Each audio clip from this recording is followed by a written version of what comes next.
executive power, which can be classified as under. Powers pertaining to administration. All executive action of the Union is taken in the name of the President. Though he is not the real head of the administration, all officers of the Union are his subordinates, and he has a right to be informed about the affairs of the government. The administrative power also includes the power to appoint and remove high dignitaries of the state. In making appointments, the President is required to consult persons other than his ministers as well. Thus, in appointing the judges of the Supreme Court, the President shall consult the Chief Justice of India and such other judges of the Supreme Court and of the High Courts as he may deem necessary. The President also has the power to remove his ministers individually, the Attorney General of India, the Governor of a state, the Chairman or the Member of Public Service Commission of the Union or of a state on the report of the Supreme Court, a judge of the Supreme Court or of a High Court, or the Election Commissioner on an address of Parliament. Powers as Commander of Armed Forces.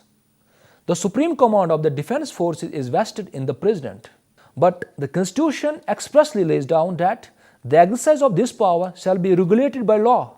The President's power as Commander-in-Chief cannot be construed as a power independent of legislative control. The Constitution enjoins that certain acts cannot be done without the authority of law. The President must approve the Parliament. Article 114, Clause 3 of Constitution demands that the money for raising, training and maintenance of the defense forces has to be passed by the Parliament. Powers in international affairs. The diplomatic powers and functions comprise matters which bring the Union into the relation with foreign countries. The legislative power about these matters and the power to make treaties and implementing them belong to Parliament. But the final power in these matters vests in Parliament.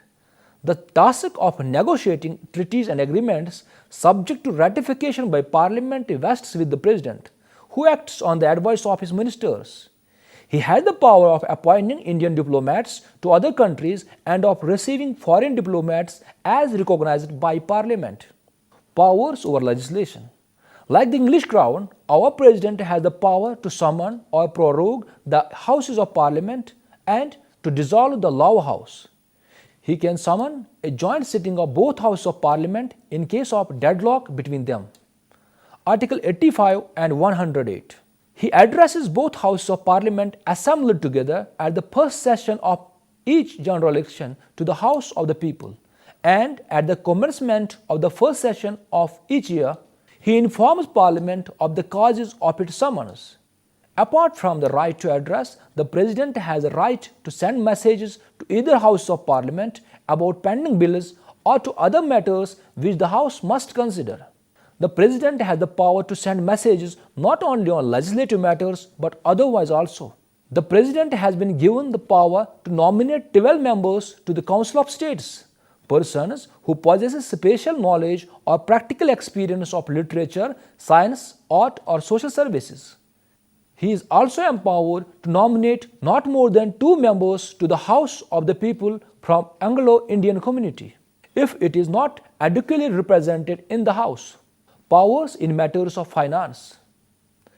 It is the duty of the President to cause to be laid before Parliament the annual financial statement, that is budget, and the supplementary statement, if any, the report of the Auditor General relating to the accounts of Government of India, the recommendations made by the Finance Commission together with an action taken report, the report of the Union Public Service Commission, the report of the Special Officers for Scheduled Castes and Tribes, Backward Classes and Linguistic Minorities.